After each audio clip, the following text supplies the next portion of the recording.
Totally Nonsense on Nonsense News Nation. Totally.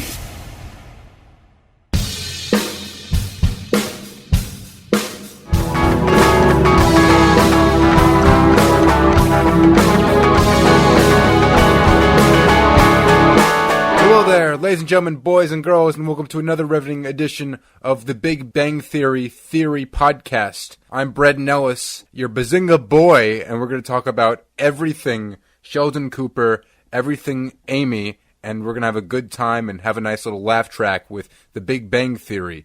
And I'm here with a Big Bang Theory super fan. What is your name, sir? Well, my real name is Scott, but online I go as Sheldon Superfan 420. That's just my screen name. And I'm here because the Big Bang Theory, like the gospel, has touched my life and has made me realize that the world is a beautiful place if you just allow Sheldon to go into your heart. You know, Scott, in this day and age, it can be very depressing with social injustices and pandemic and people dying. But you know what brings me solace? Sheldon. Of course, I think about how Big Bang Theory ran for way longer than a mediocre show like Daredevil. And it warms my heart that Daredevil only ran for 3 seasons and Big Bang Theory surpassed it with, I feel like, 7 to 9 seasons. And it puts a smile on my face when you root for the little guy like Sheldon, and he becomes this mad scientist, and everyone loves him, and his crazy antics of him saying Bazinga and his Asperger's, and we all love it. So, yeah, anyway, no, this is actually Totally Nonsense on Nonsense News Nation. It's a podcast where we talk about the latest news of nonsensical proportions, and we tell it in a funny way. But today's interesting because Scott and I went on a Big Bang Theory tangent for so long that we couldn't come up with different stories. But lucky for you, I have a little story about myself. You see, I tested for the coronavirus, COVID-19, a COVID strand, whatever you will, just yesterday at the time of this recording, Scott. Could you believe it? I can't because the only time we ever leave our houses was to go to WGBB, so I don't even know how you got it. The only time I went to leave my house was to go to conventions and wear my amazing Sheldon Cooper cosplay. It's a shirt that says Bazinga. You went to Big Bang Con? Big Bang Con? Yeah. I remember I went to a college course about science, and they talked about the Big Bang Theory and the actual Big Bang. And for the rest of class, I just had a laugh track in my head every 10 seconds that the professor would go on.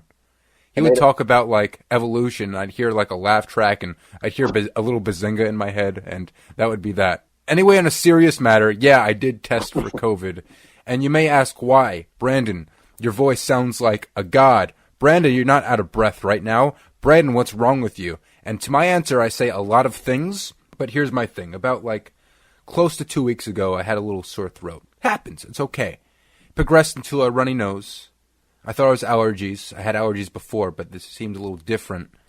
And then the thing that concerned me a bit was a tightness in my chest and a lot of phlegm, mucus, and congestion, all that fun stuff inside my chest, and to the point where it was a little bit hard to breathe. I mean, I'm fine, but I wasn't too sure. And I'm not worried about myself. Assuming that I have this, I probably don't. I'll be fine. I'm just worried about other people that I'm with, whether it be friends, family, or a new honey in my life.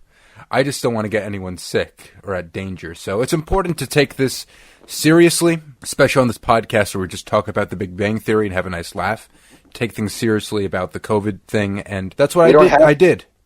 We don't have to laugh. The laugh track laughs for us. We don't even have to. That's the magic about Big Bang Theory. And you know what? We don't have that anymore, but we have young Sheldon. How grateful are we to live in a world with young Sheldon? My favorite rapper. Anyway, since I had this little anxiety bug saying it's probably best to test for COVID and it's free, that's what I did. So I went to work. There was a lot of precautions, hand sanitize, social distancing, wearing masks. So I wasn't afraid of spreading anything, assuming that I had it, and I probably don't. It's just my paranoia. And after that, I got my medical card from home, and I went to an urgent care that opened up at 4 p.m., and I was the second person in line. It was a nice little Jewish dad with his Jewish daughter, and I felt at home, fellow Jews, my people. And so I had to sign my name. So I went to the receptionist, and she goes, sign your name on the blue. And I looked, and there was a whole bunch of plastic. It's numbered 1 to maybe 50 on the, or 1 to 30 on the sheet. And I look at one instinctively, and it's covered with plastic. And I'm like, because, like, there's no paper for me to write on. And she goes, no, right here! Like, she literally shouted at me. I was looking at one, but I should have looked at 20, because that was not filled. So I felt like a complete idiot. I was actually incredibly anxious, just because, I don't know, the situation was very new and strange for me. Unlike Big Bang Theory, where it's 9 seasons of the same stuff, that's what I'm used to. So when I have a little difference, when we go to Big Bang Theory to young Sheldon, it could be a little scary sometimes, and boy was I scared. So I filled out my forms, and the Jewish people, my people, went first. And so I waited there, and as I waited, they eventually came back after a few minutes. And the girl, because she went with her dad, he wasn't tested, but she was. She had like a tissue placed firmly on her nose with her head down, and I'm like, oh my God, this is going to be terrible. Because, you know, I've heard rumors, Scott, of what they do to test you.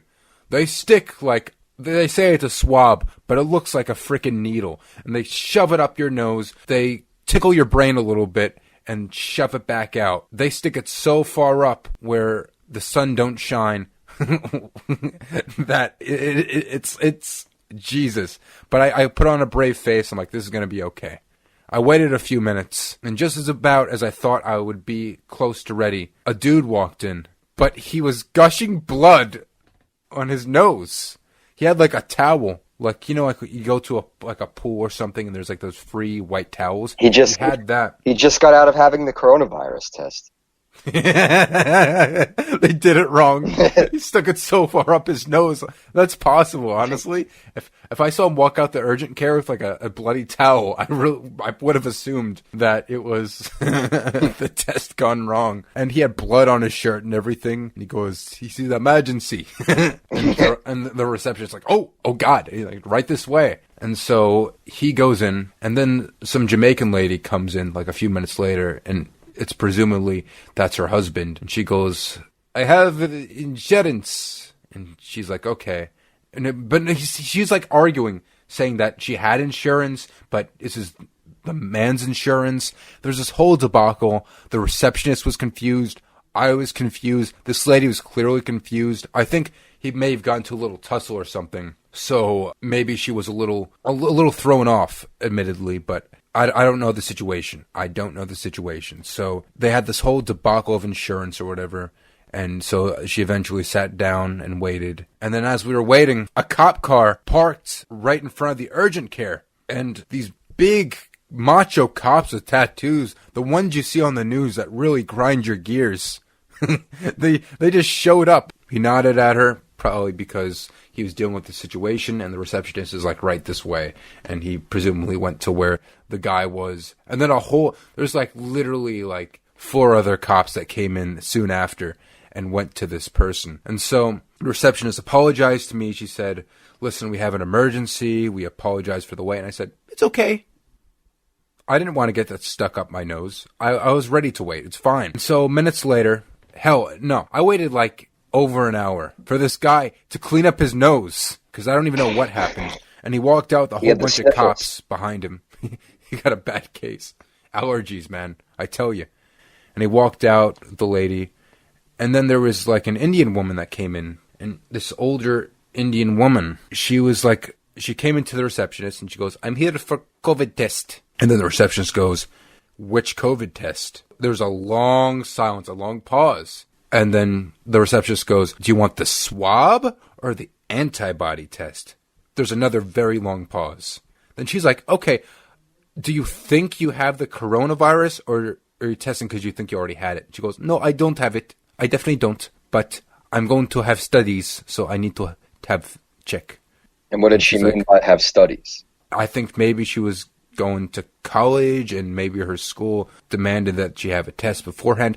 I don't know, Scott. I don't know. I didn't really ask her at the time. Right. Anyway, so she sat down and she's like, do I pay? And the receptionist goes, no, it's free. Okay. She goes on the phone to, I guess, her husband or something. And she goes, it's going to be paid for by insurance. It's good. And then, like, the receptionist literally shouts, it's free! She's laughing. And, like, the woman is so oblivious to it. And she's just on the phone with her husband. And I'm chuckling, but you can't see because I'm wearing this very thick mask. As thick as Thanos himself. So you can't see my smirk. And eventually, a nurse comes in and he goes, Brendan, please come through. And I said, oh, okay. He goes, hello, my name is blah, blah, blah. Nice to meet you. I wasn't paying attention. And I said, hi there, blah, blah, blah. My name is Brandon. He goes, all right, I need you to sit back. I'm like, all right. I need you to take the mask and free your nose. And I do that. And he goes, I need you to lift your head up. He gets out what seems to be like a shot needle. And then I realize, oh, God, Scott, he's going to put this in my nose. And he goes, I need you to lift your head up. I need you to not sneeze. Don't move. Don't flinch. And what I experience, I've never felt before in my life, Scott. I can't believe this is like the strep test, but worse, if that's even possible. He stuck it so far up into my nose. My sense of smell went into another dimension. Yes. There's tears. My vision blurred and I saw stars and there were tears pouring out. God. And then he gets another needle and he goes, I'm going to do this in the other nose. I was so shocked. I thought that was it. I thought I was going to get a lollipop and that was going to be that. And he stuck it up and it was worse. And there is more tears. But it didn't. And I was swelled. He literally got it out. I'm like, like that. That was my natural response. And he goes, so did you have any fever? And I literally, he should have asked you that before you died. I got one now. I said, give me a second. And then I literally talk like this the rest of the time. And I go like, I explain my symptoms like, no, I didn't get a fever, but I had a sore throat, a runny nose, and then I got a lot of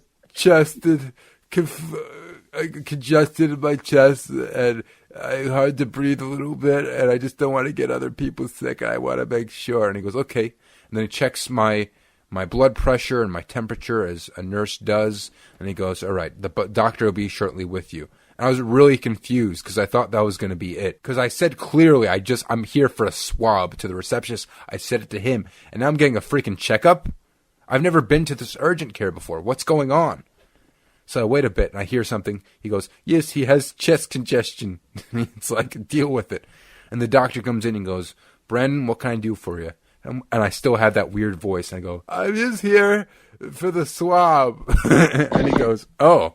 You realize that it's going to take a little while to get the results? And I said, yeah. He said that originally it was going to be 1 or 2 days. It would be a day or two, but because cases in Florida and other states spiked, they're kind of overwhelmed with dealing with it. So it's going to take between 4 to 8 days now. So I thanked him like this, and I walked out, and I thanked everyone there. And that was that, and that was my experience. I did not get a lollipop. I just got a lot of tears coming out of my face. I got a login, so I have to go to the website, and there's a portal I can go on and send my username, which is my email, and a password, and I can go into that, and they'll have my lab results or whatever in either 4 to 5 to 6 to 7 to 8 days from now. And I'll be checking each day, including today, actually, because I think I'm all right, but I can't be too safe. I care about the people in my life too much, and I even had to cancel a date. So I want to get my life back, Scott. But I'm not afraid to see people as long as we're outside and we're keeping distance or I'm wearing a mask. That's fine. I've been very careful. I always wash my hands. I always share my toilet paper. I've been a very good boy for Christmas, and Santa may actually come to my house for once. And I'm looking forward to it. So that was my experience, Scott. You told me that you had an antibody test before. Can you tell me about that briefly? Yeah, but I just want to say, well, at least if you test positive, you didn't have a really bad case. And you can donate your blood for antibodies when you do clear the virus. I went a few days ago to get the antibody test. My story is very short. I walk in to the testing site. There's nobody there. I walk down this long hallway, and there's this huge black dude sitting at the desk on his phone. And I'm like, hi. And he gets up. He's like, what's up, man? He's like really energetic. And he kind of, honestly, he kind of looked like EDP. The YouTuber. Yeah. And I went in to this other room, and there was this very nice nurse, and she took my blood, and we talked for about 10 minutes because she was telling me that she was working in a hospital during March and April when the pandemic was very bad near us, and she was telling me about her experience. And I listened to her. She was very nice. I thanked her for everything she did, and then that was really it. I just went home. You promoted Nonsense News Nation, obviously. The entire time she was drawing my blood, I was to not shut up about the Big Bang Theory, about how it's all we talk about here on Nonsense News Nation. It's a big bang. Actually, I have another really short story I'd like to share, and it is about the Big Bang Theory. What else would it be? So when I was 15 years old, right now I'll be 23 in 3 days, or 4 days. It's aging the Big Bang Theory quite a bit. It is. It's a relic of the past, but we still love it. When I was 15, I went to California with my family. And while we were there, we went to the Warner Brothers studio lot, and we took a tour of the whole studio. And at the end of our tour, we went to a soundstage, and it was the actual soundstage where they record the Big Bang Theory. So we were there, and there was like the set was set up, and they were telling us about the Big Bang Theory, and the entire time I was just cringing because even at 15, even at 15, I didn't With the amount of cringe you were into at 15, if that made you cringe, oh my god! My parents wanted to go there so badly. And needless to say, Bazinga, Scott, Bazinga, let's go. I was bazinged very, very much that day. Overwhelmed with bazinga. Did they give you a mic and tell you to laugh in it because they're desperate for laughs? Oh, they didn't. No, I didn't have to laugh. The laugh track was going on the whole time. You couldn't even hear the tour because the laughter was so hard. Sheldon was there laughing at me. Sheldon doesn't laugh, though. So if he laughs at you, that must mean something. You must be more pathetic than the characters of the Big Bang Theory. He laughed at me because my parents enjoy his show, and he's like, ha ha, morons. For young Sheldon, did they clone him and have his younger self be Sheldon? No, young Sheldon is literally the laugh tracks, and they take him and they make him do a human being.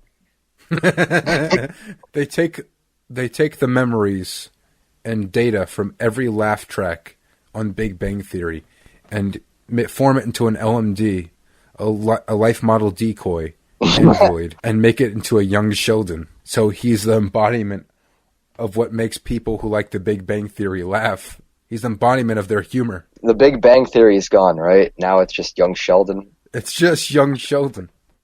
There's 12 seasons, apparently. Oh, I thought it was 7 to 9. Wow, 12. There are more seasons of Big Bang Theory than Game of Thrones. There's actually more Big Bang Theory than The Walking Dead, and it may even beat The Simpsons one day. They may bring it back, and it's going to beat The Simpsons. There are more Big Bang seasons than there are days in a year. Brandon, there are double the amount. That's true. There are double the amount of Big Bang Theory seasons as there are King Julian seasons. All hail the king. All hail King Julian. There are more Big Bang Theory seasons than Madea sequels. Madea movies. I don't know about that, actually. No, I know it. You know, okay. I want to see how many Madea movies there are. There's like 15 or 16. No. Scott, when I worked at a camp, you know what I did? I was a bus counselor, and I showed them a trailer for Madea Goes to Jail because I saw Boo, a Madea Halloween. I was so excited by it. But I'm like, guys, you got to see Madea. And these are kids. These are like little kids. The oldest may have been like 11. They don't know what. Wait, the youngest could have been like 5 or 6, and the oldest was like 11. I'm like, guys, check out this lady who's actually not a lady. We're going to watch a trailer for the new Madea. Okay, so I have a list of all the Madea movies here, Brandon. There are 16 of them. I'm going to go through them all. All right. 2003, the first Madea movie, Medea's Class Reunion. 2005, Diary of a Mad Black Woman.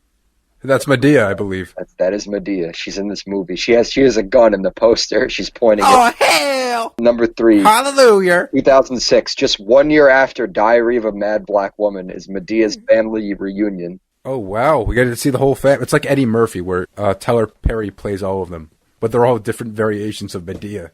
Yeah. Number 4, 2008, Meet the Browns. Number 5. That's Medea's family, I presume. 1 year later, 2009, Madea goes to jail. Madea went to jail. After you meet the Browns, you learn a very disgusting truth about the Madea family. None of these movies have a score that's above 5 out of 10. That's not going to stop my love for them. Continue. There was another Madea movie in 2009. There's What is it 2 called? of them. I Can Do Bad All by Myself. It's like Marvel, where they have like 2 or 3 releases a year. The Madea Cinematic Universe. It's the MCU, the Madea Cinematic Universe. I was literally such a jerk. I asked people. I would always ask people, like in college. I said, "What's your favorite movie in the MCU?" And they'll say, "Guardians of the Galaxy, Avengers."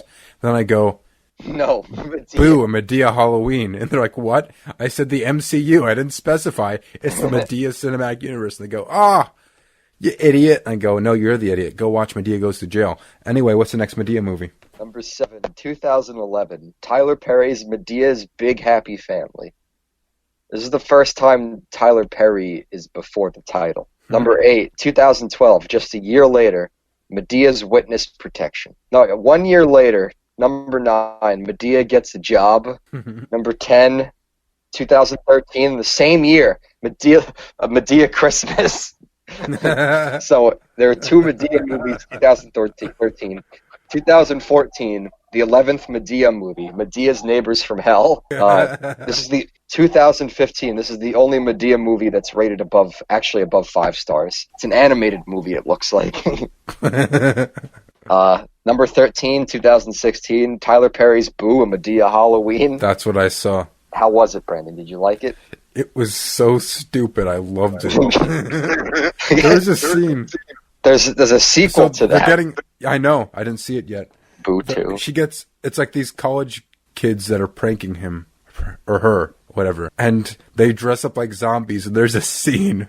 You can see it in the trailer. She is running for her life. And there's a whole bunch of zombies chasing. She's like, "Oh, hell no. Oh, hell. Oh, Jesus." It's like this very dramatic scene. And it's like, there was like that and one other scene where someone dresses up as a clown and scares her and she runs out of the house. Dude, all of these movies gross over $50 million. It's more money than I'll ever make. Madea made more money than you in one movie, Brandon. But doesn't make as much money as Sheldon Cooper in The Big Bang Theory. So number 14, right after a Madea Halloween, the 2017 hit Tyler Perry's Madea on the Run. Running from the law, apparently. There was one movie where she was in jail. Now she's almost going to go to jail again. Not again. In the same year, 2017, this is the lowest rated Madea movie. The sequel to a Madea Halloween, Boo 2. Boo 2, a Madea Halloween. Yeah. And then the final Madea movie so far, there's going to be another one, we all know. 2019, just last year, a Madea family funeral. I know of that. Here, I worked at a movie theater for over a year and a half, so I was there. I worked Madea, a family funeral, okay? So I can tell you my experience with that. Opening night for a Madea family funeral, and I actually wanted to go see it, but were there people lining up to see it? Oh, yeah. Oh, my God. Madea has a crowd. Madea has a cult following. It has a niche crowd, but it does have a crowd. And this is actually confirmed the final Madea movie. It ends on the family funeral. And the people who saw it came out really disappointed because they expected just stupidity, but it took itself too seriously, apparently. I mean, it's called a family funeral. And it's the final... This is the Avengers Endgame of Madea. So this is the conclusion of the MCU. Madea passes away in Medea's funeral. So maybe it is the end. I don't know. I mean, how many MCU movies are there? I don't mean Medea Cinematic Universe. I mean, there's like 22 or 23 right now. So they're catching up steadily. They'll get there. Up. They're the last Madea movie is going to be Madea versus the Avengers. And then it's going to be Madea Endgame, where she has to go back in time to stop herself from destroying the Avengers because there's an intergalactic threat that her and her goofy sidekicks can't defeat. Madea has to retrieve all the stones. Oh, hell! What am I to do with this? Oh, my Jesus. What is happening to me? Madea. Oh, Lord. Yeah. But Madea, she's known for just saying babbling nonsense and just being Like eccentric. That's why we love her so much, and that's why it's Madea is the cinematic equivalent of Big Bang Theory. That's right. Absolutely. Anyway, this podcast has been going on for a while right now. We got to stop this immediately. It went from Big Bang Theory to seriously talking about COVID experiences and antibodies. Of course, back to Big Bang Theory, because what else would we talk about? And then a whole big recap of the Madea MCU cinematic universe. And it was a lot of fun, Scott, so thank you for this. Thank you, Brandon. Hopefully, I don't have COVID and we can live our lives normally. Hopefully, you could petition Tyler Perry to make at least 10 more Madea movies, because I know he has it in him. And hopefully, just hopefully, there will be more Big Bang Theory movies and shows than Marvel movies and shows. And that is my hope for the future. Ladies and gentlemen, I hope you enjoyed the podcast, because I sure didn't. And if you want to hear more from us, I hope you do. We are on Spotify, TuneIn, iHeartRadio, Anchor, Stitcher, SoundCloud, and YouTube. We have a Facebook and Instagram and a Twitter. We post sometimes every now and again. And we even have a website, nonsensenewsnation.com. And if you want to contact us personally and give us a script for the next Madea movie to give to Tyler Perry, because we want to have another Tyler Perry Madea movie, you can contact us at nonsensenewsradio@gmail.com. That is nonsensenewsradio@gmail.com. Once again, I've been Brad Nellis. I've been Scott Bang Theory Honickman. And this is Totally Nonsense on Nonsense News Nation. We'll see you next time. Peace and love. Goodbye. Bazinga. Bye, Zynga.